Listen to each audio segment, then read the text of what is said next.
Hello everyone, आज हम लोग डिस्कस करने वाले हैं बेसिस ऑफ इकोनॉमिक्स के बारे में। 5 ईयर प्लान जो इकोनॉमिक्स का है वो मैं कंप्लीट पढ़ा चुका हूँ। 5 ईयर प्लान 5 ईयर प्लान में पढ़ा चुका हूँ। उसका कंप्लीट प्ले लिस्ट आपको मिल जाएगा, वो आप देख लीजिएगा।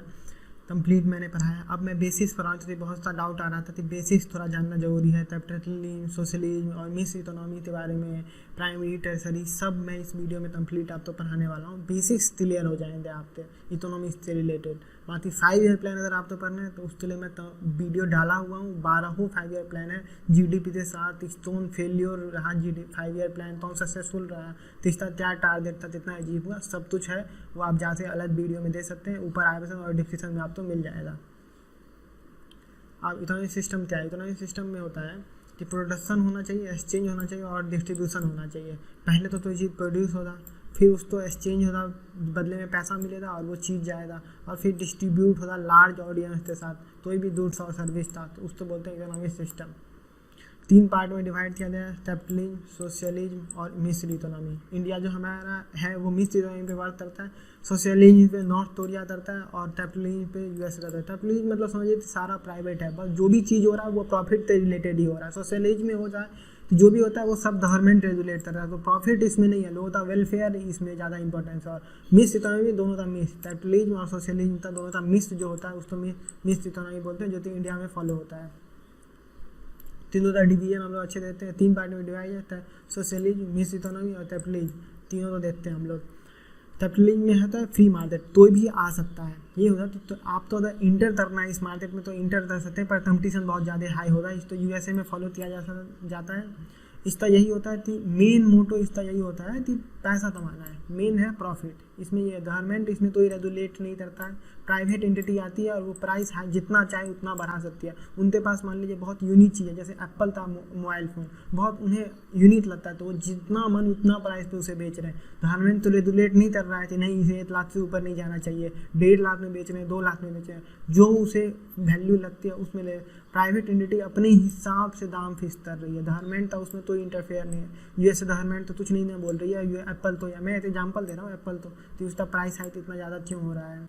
मैं जो बोला वही है कि सब जो भी होता है वो सब कुछ प्रॉफिट रिलेटेड ही होता है। हर चीज़ बनता है सिर्फ और सिर्फ प्रॉफिट के लिए। कैपिटलिज्म में समझ लिया आप, जो हो रहा है वो कैपिटल के लिए, कैपिटल मतलब मनी, जो भी हो रहा है वो पैसे के लिए। सोशलिज्म में सोशल के लिए, मतलब लोगों के वेलफेयर के लिए काम होता है, वेलफेयर के लिए। नॉर्थ कोरिया में होता है ये, इसका ये होता है कि सारा जो गवर्नमेंट से रेगुलेशन से होता है, गवर्नमेंट के अंडर सारा रूल रेगुलेशन है, गवर्नमेंट सारा हैंडल करता है। इसमें कोई स्टॉक मार्केट नहीं है, क्यों नहीं है? क्योंकि सब कुछ तो गवर्नमेंट के अंदर ही है, तो स्टॉक पे क्या होगा? कुछ स्टॉक पे है नहीं। इसमें ये होता है ग्रोथ बहुत कम होता है, क्योंकि हमारा मेन मोटो ग्रोथ तो है ही नहीं, हमारा मेन मोटो तो वेलफेयर है, तो उसके लिए इसमें ग्रोथ बहुत ज़्यादा होता है, इसमें ग्रोथ बहुत कम होता है, क्योंकि हमारा वेलफेयर हो रहा था, लोगों का वेलफेयर तो हो रहा है पर इतना पैसा नहीं कमा पा रहे हैं। मिक्स इकोनॉमी दोनों, सोशलिज्म प्लस कैपिटलिज्म, दोनों तो जब मिला देंगे तो बन जाएगा मिक्स इकोनॉमी।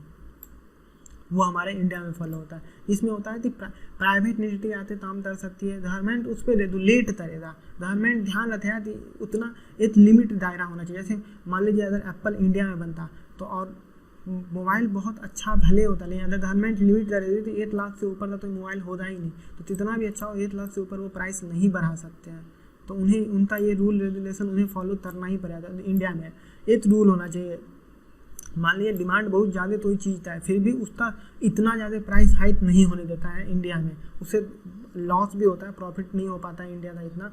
लेकिन यही इंडिया में यही रूल एंड रेगुलेशन है। Customer sovereignty, customer is the thing, इसका यही मतलब कस्टमर थिंग है। कस्टमर को जो चीज़ पसंद आ रहा है वही चीज़ दिया जाएगा। कस्टमर तो मान लीजिए आज उन्हें पता चला है कस्टमर तो छोले भटूरे बहुत पसंद है, तो छोले भटूरे का प्रोडक्शन बहुत ज़्यादा होने लगा। तो ऐसे ही एग्जाम्पल तुम्हें बता रहा हूँ, कस्टमर का जो प्रोडक्शन, जिसका कंजम्पशन बहुत ज़्यादा होगा वही प्रोडक्शन किया जाएगा। ऐसा नहीं है कि जो प्रोड्यूस हो रहा है वही कंज्यूम किया जाए। जो कस्टमर का जो नीड है उसको ध्यान में रखते हुए प्रोडक्शन होता है। मार्केट मैकेनिज्म में ये होता है कि डिमांड एंड सप्लाई, वही मैंने बोला, कस्टमर का जो डिमांड है, जितना सप्लाई हो रहा है उस हिसाब से हमेशा कस्टमर को ध्यान में रखते किया जाता है। और इंडिया में अगर जैसा है तो उसी के ऊपर आता है, गवर्नमेंट रेगुलेट करता रहता है कि पैसा बहुत ज़्यादा हाइक तो नहीं हो रहा है। कंज्यूमर सोवरेनिटी में ये होता है कि इंटरप्रेन्योर जो आते हैं, वो फ्री में इंटरप्रेन्योर्स जो आते हैं, वो गवर्नमेंट वो कस्टमर का गुड्स और सर्विस के लिए हमें हमेशा कस्टमर तक जो दूध और सर्विस जो उन्हें चाहिए उसे प्रोड्यूस करने की कोशिश करते हैं। जैसे कि अभी आईफोन बहुत ज़्यादा बिक रहा है तो उस पर मोबाइल MI का मोबाइल बहुत ज़्यादा बिक रहा है तो उस पर जो उस टाइम पे कस्टमर का नीड है उसे फुलफिल किया जाए। जैसे कि अभी घर पे हैं लोग तो घर पे ऐसी चीज़ें पहुंचाई जाए, फ्री होम डिलीवरी हो, अच्छे से हो, तो उस पर लोग का ध्यान होता है। तो नए इंटरप्रेन्योर्स जो आते हैं वो इसी सब बात पे ध्यान देते हैं। GDP का फुल फॉर्म होता है ग्रॉस डोमेस्टिक प्रोडक्ट, पूछा लिया जाता है, पता ही होता है, अब तो मैं बता दिया हूँ फिर भी। 3 पार्ट में डिवाइड किया जाता है, टैपलिंग, सोशलिंग, मिस। अब इस तो एक तरह से अच्छे से डिफरेंस वाइज पढ़ते हैं अच्छे से। इसमें प्राइवेट ओनर्स होते हैं, इसमें पब्लिक ओनर्स होते हैं, गवर्नमेंट ही पूरा रेगुलेट कर रहा है, पता ही है। इसमें दोनों होते हैं, इसमें प्रॉफिट मोटिव होता है, इसमें सोशल वेलफेयर मोटिव होता है, इसमें दोनों मोटिव होता है। इसमें मेन रोल जो होता है गवर्नमेंट का नहीं होता है, इसमें मेन रोल प्राइवेट का नहीं होता है, इसमें दोनों का मेन रोल होता है। दोनों मिलकर डिसाइड करते हैं कितना प्राइस होना चाहिए। गवर्नमेंट भी एक लिमिट डालता है और प्राइवेट भी अपना एक लिमिट डालते रहता है, इतना एस्टिमेटेड होता है, गवर्नमेंट उस पर रूल रेगुलेशन डालता है।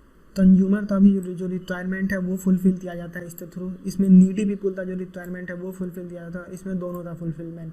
डिमांड और सप्लाई का डिटरमाइन होता है, प्राइस डिमांड जितना है उस हिसाब से प्राइस का डिटरमाइन होता है। मान लीजिए डिमांड बहुत ज़्यादा है तो प्राइस बढ़ा दो तो ज़्यादा आदमी ले नहीं पाएगा, तो फिर कम सप्लाई में ही ज़्यादा चीज़ हम लोग पहुँचा पाएंगे। तो जैसा डिमांड है उस हिसाब से प्राइस का डिटरमाइन करता है आदमी। डिमांड बहुत ज़्यादा है तो प्राइस बढ़ा दो। आज मेरे पास दो पेन है और उसे खरीदने के लिए 10 लोग आ गए तो वो 2 पेन का दाम 10 रुपया था, मैं उसे 50 रुपये में अब बेचूंगा। अब वो जो खरीद पाएगा वही ले पाएगा। तो यही चीज़ यहाँ पे हो रहा है। अब इसमें तो गवर्नमेंट ही सब कुछ करता है तो प्राइस भी गवर्नमेंट ही डिटरमाइन करता है। इसमें गवर्नमेंट और प्राइवेट दोनों मिलते बैठते एक रूल एंड रेगुलेशन में आता है। गवर्नमेंट एक लिमिट जरूर रखता है, एक लिमिट गवर्नमेंट ऊपर बाउंड्री जरूर डालते रहता है, इससे ज़्यादा नहीं आप कर सकते। प्राइवेट में तो नहीं, मैं बताया ही, डिमांड और सप्लाई देखा जाता है, regulated by government and control by government. Entity अपना एक प्राइस डिटरमाइन कर देती है, पर रेगुलेट और कंट्रोल होता है गवर्नमेंट के थ्रू। 3 सेक्टर्स हैं इकोनॉमिक्स के, प्राइमरी, सेकेंडरी, टर्सरी। प्राइमरी में होता है नेचर से जो चीज़ हम लोग लेते हैं उसे प्राइमरी में है। जैसे नेचर से हम लोग वुड लिए, ऑयल लिए, तो ये सब प्राइमरी में आता है। अब सेकेंडरी में आता है कि प्राइमरी से जो सेकेंडरी में जो चीज़ कन्वर्ट हो रही है उसे सेकेंडरी में ले। जैसे वुड से हम अब चेयर में कन्वर्ट कर लिए, वुड से फर्नीचर में कन्वर्ट है, वुड से डोर में कन्वर्ट कर लिया, तो ये सब सेकेंडरी में आ गया। टर्सरी में वो चीज़ आ गया जिसे हम टच नहीं कर सकते। जैसे आप मुझे देख रहे हैं, मैं आपको देख नहीं पा रहा हूँ, लेकिन हमें पता है कि उस तरफ तो ही है, मैं टच नहीं कर पा रहा हूँ। एयर तो मैं टच नहीं कर सकता, मैं वाटर तो टच कर सकता हूँ, एयर तो नहीं कर सकता। तो जो चीज़ जो हम टच नहीं कर सकते, जैसे IT सर्विस, ये सर्विसें हैं, ये बोलने के लिए सर्विस बात ही, इन्हें टच नहीं किया जा सकता जो कि पैसा प्रोड्यूस करता है। इकोनॉमी भी 2 तरह से है, एक क्लोज इकोनॉमी, एक ओपन इकोनॉमी। क्लोज इकोनॉमी में ये होता है कि मान लीजिए हम इंडिया में ही प्रोड्यूस करेंगे, इंडिया में ही उसे कंज्यूम करेंगे, बाहर कुछ नहीं जाएगा। ओपन इकोनॉमी होता है इंडिया में प्रोड्यूस करेंगे, बाहर से भी जो चीज़ लेना है हमें ले लेंगे और इंडिया में जो प्रोड्यूस हुआ उसे बाहर भी भेज देंगे। मतलब इंडिया में जो चीज़ प्रोड्यूस हुआ वो बाहर भी आएगा, बाहर का चीज़ यहाँ भी आएगा और यहाँ पे जो चीज़ प्रोड्यूस हुआ था उसे कंज्यूम किया जाएगा और बाहर का चीज़ भी कंज्यूम किया जाएगा।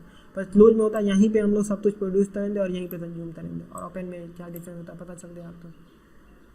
देखिए, produce and sell in the domestic market. अब hire and fire policy of mixed economy, इसमें क्या है कैपिटलिज्म। सोशल कैपिटलिज्म में ये था कि हमें प्रॉफिट हम हमेशा देखते हैं, तो अगर ज़्यादा लोग की रिक्वायरमेंट नहीं है तो हम तुरंत उसे हटा देंगे, उसे फायर कर देंगे। और जब ज़्यादा लोग की रिक्वायरमेंट है तो तुरंत हायर कर लें। इसलिए रिसेशन बहुत ज़्यादा होता है USA में। इसलिए रिसेशन बहुत ज़्यादा होता है क्योंकि वहाँ पे जब नीड नहीं होता तो लोग तो निकाल दिया जाता है और जब नीड होता है तो वापस हायर कर लिया जाता है। तो यार उनका लाइफ जॉब सिक्योरिटी जो यहाँ इंडिया में बहुत ज़्यादा है वो जॉब सिक्योरिटी नहीं है। जैसे गवर्नमेंट डिसाइड कर रहा है तो कुछ स्टेट में जो है वो अल्कोहल बैन रहेगा, कुछ स्टेट में गवर्नमेंट ने डिसाइड किया कि बैन नहीं रहेगा। तो ये गवर्नमेंट के ऊपर हाथ में है, वो जिस स्टेट में बैन करना चाहा बैन कर दिया, जिसमें नहीं करना चाहा नहीं बैन किया। तो वैसे ही प्राइवेट एंटिटी के हाथ में है कि वो जिस तो चाहेंगे वो हायर कर सकते हैं, जिस तो नहीं चाहेंगे उसे हायर नहीं कर सकते। प्राइस मैनेजिंग जो है वो फीचर होता है सोशलिज्म का, जो इसमें क्या होता है गवर्नमेंट ऊपर से कंट्रोल बनाते रहता है, जैसे कंट्रोल बाय गवर्नमेंट। तो कंप्यूटर कंट्रोल बनाते रहता है गवर्नमेंट। मिस इकोनॉमी का पार्ट है लेकिन एक कंट्रोल जरूर रहता है गवर्नमेंट का भी। तो ये मिस इकोनॉमी का पार्ट हो गया ना, तो ये कैपिटलिज्म जैसा है लेकिन तो ये मिस इकोनॉमी का पार्ट होना, तो गवर्नमेंट एक रेगुलेट बनाते रहता है। फ्री बॉडी फ्री है लेकिन गवर्नमेंट का रेगुलेशन भी है, तो फिर तो ये कैपिटलिज्म और सोशलिज्म दोनों का मिस हुआ, तो इसको मिस इकोनॉमी बोल देंगे। Salient feature of Indian economy, per capita income. Per capita income जो हम लोग कैलकुलेट करते हैं तो कितना कंट्री था कितना डेवलपमेंट हुआ है, ये कैलकुलेट किया जाता है।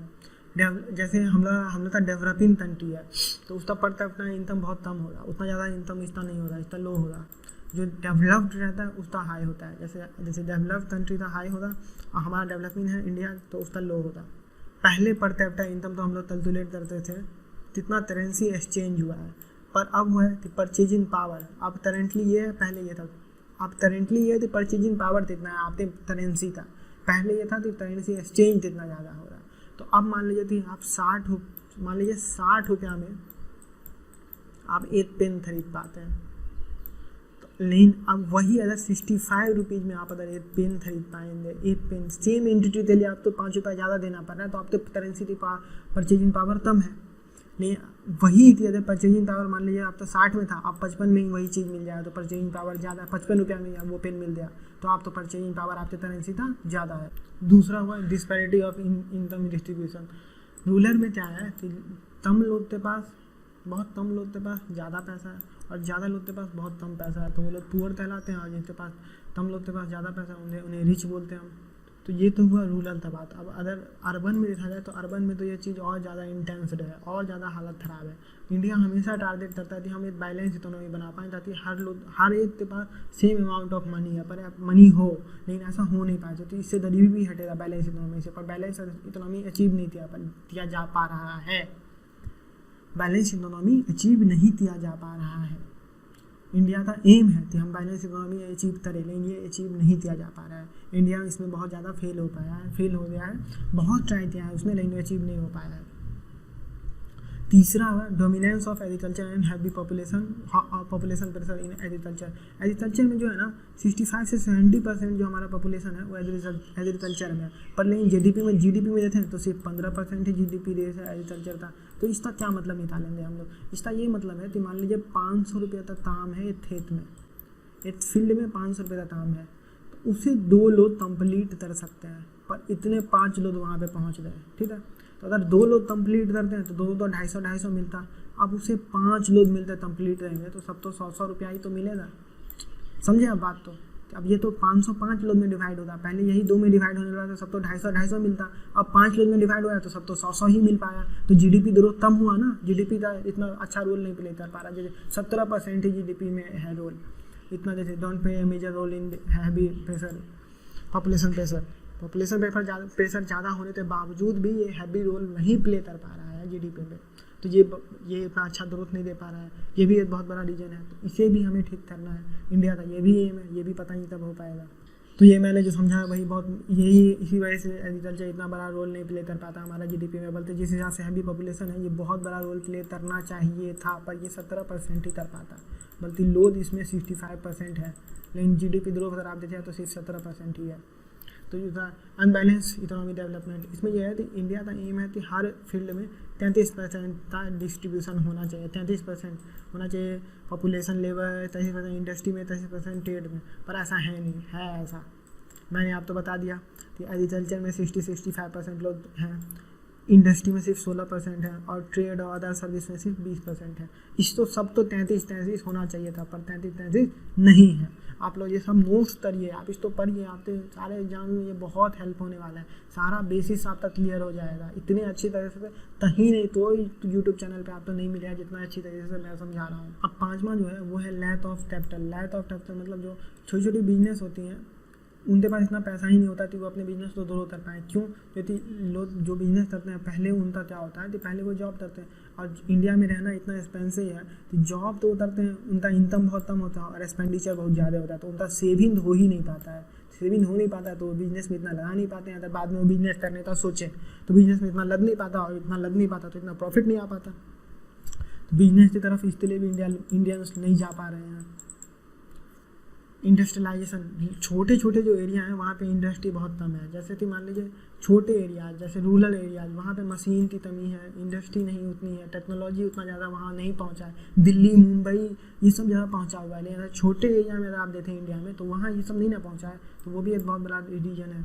सातवां होगा अवेलेबिलिटी और limited availability of transport and communication. Communication उतना अच्छा नहीं है, बहुत सारे इंडस्ट्रियल स्टेशन जो है वो बहुत कम है, वो सब सिर्फ अच्छे जगह पे ही है। जैसे वही मैंने बोला दिल्ली मुंबई में है, जैसे तो जाऊँ रूरल एरियाज वहाँ पे वो डेवलप नहीं करते हैं, इंडस्ट्री डेवलपमेंट नहीं है वहाँ पे।